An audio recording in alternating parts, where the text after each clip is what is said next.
Welcome to AKM family vlogs. எல்லாரும் எப்படி இருக்கீங்க? இன்னைக்கு நம்ம என்ன பார்க்க போறோம்னா, வெண்டைக்காயை வச்சு தயிர் போட்டு ஒரு நல்ல அருமையான வெண்டைக்காய் பொரியல் தான் பார்க்க போறோம். This video sponsor by Mod Smart apps.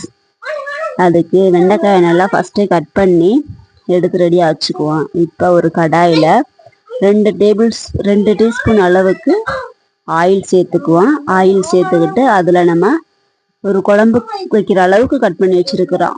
குழம்பு வைக்கிற அளவுக்கு கட் பண்ணது. இது பொரியல் தானே அப்படின்னு சொல்லி ரொம்ப பொடியாக கட் பண்ணிடக்கூடாது. ஒரு இன்ச் அளவுலையே கட் பண்ணணும். கட் பண்ணி வச்சுக்கிட்டு நல்லா எண்ணெயில் போட்டு வதக்கிடுவோம். கொஞ்சமாக உப்பு போட்டுக்குவோம். அப்புறம் மஞ்சத்தூள் போட்டுக்குவோம். நம்ம இந்த உப்பு மஞ்சத்தூளும் போடுறதுனால என்ன ஆகும்னா, அந்த வளவளப்பு தன்மை மொத்தமும் இந்த உப்பும் அந்த மஞ்சத்தூளும் இழுத்து தனியா கொண்டுட்டு வந்துடும். வீடியோல பாருங்களேன். இப்ப நல்லா சூப்பரா தெரியுது பாருங்க. அந்த வளவளப்பு ஃபுல்லா அது தனியா ஒதுங்கிருச்சு பாருங்க. பாருங்க அப்படியே உருண்டு கிடக்கா. இந்த மாதிரி அந்த வளவளப்பு ஃபுல்லாம் தனியா உருண்டுறோம். அந்த மாதிரி உருண்டதுக்கு அப்புறம் நம்ம தனியா எடுத்து வச்சுக்குவோம்.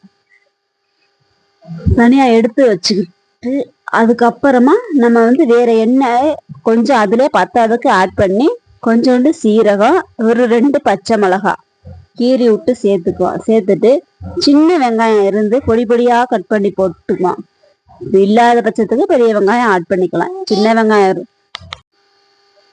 நல்லா பொடியா கட் பண்ணி வச்சுட்டு அதுல போட்டு நல்லா ஆட் பண்ணி நல்லா வதங்க விட்டுக்குவோம். நல்லா வதங்கினதுக்கு அப்புறமா நம்ம இஞ்சி பூண்டு பேஸ்ட்டு கொஞ்சம் சேர்த்து நல்லா அதோட பச்சை வாசனை போகிற அளவுக்கு நல்லா கிண்டி விட்டுக்குவோம்.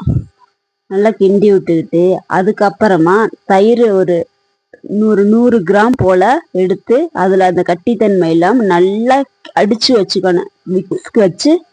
விஸ்கு வச்சு நல்லா அடிச்சு விட்டு வச்சுருக்கோம். அதை அதில் போட்டு அது நல்லா அந்த சூட்டுக்குள்ள அதுக்கும் அது கொஞ்சம் தெரிஞ்ச மாதிரி வரும்.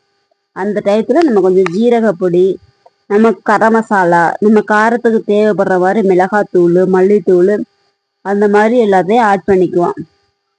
அப்படி ஆட் பண்ணிக்கும் போது இது தயிர் நம்ம ஆட் பண்ணியிருக்கனால அவ்வளோ சீக்கிரம் வெண்டைக்காயோட வளவளப்பு தன்மை நீங்கி கொஞ்சம் புளிப்பா மாறி நல்லா இருக்கும் சாப்பிடவே. இது சாப்பாட்டுலையும் போட்டு சாப்பிட்டுக்கலாம், சைடிஷாவும் பயன்படுத்திக்கலாம். நல்ல ஒரு டேஸ்டா இருக்கும். நான் சைடிஷ்காக பயன்படுத்திட்டேன். என்கிட்ட ஒரு 5-6 வெண்டைக்காய் மட்டும்தான் இருந்துச்சு. மிச்சம் அதெல்லாம் முத்தி போச்சு. அதனால சரி சிம்பிளா செஞ்சு பார்ப்போம் அப்படின்னு சொல்லிட்டு செஞ்சது. நல்லா இருந்துச்சு. சாப்பிட இன்னும் கொஞ்சம் இருந்தா பரவாயில்லங்கிற மாதிரி இருந்துச்சு. அவ்வளோ டேஸ்டா இருந்துச்சு.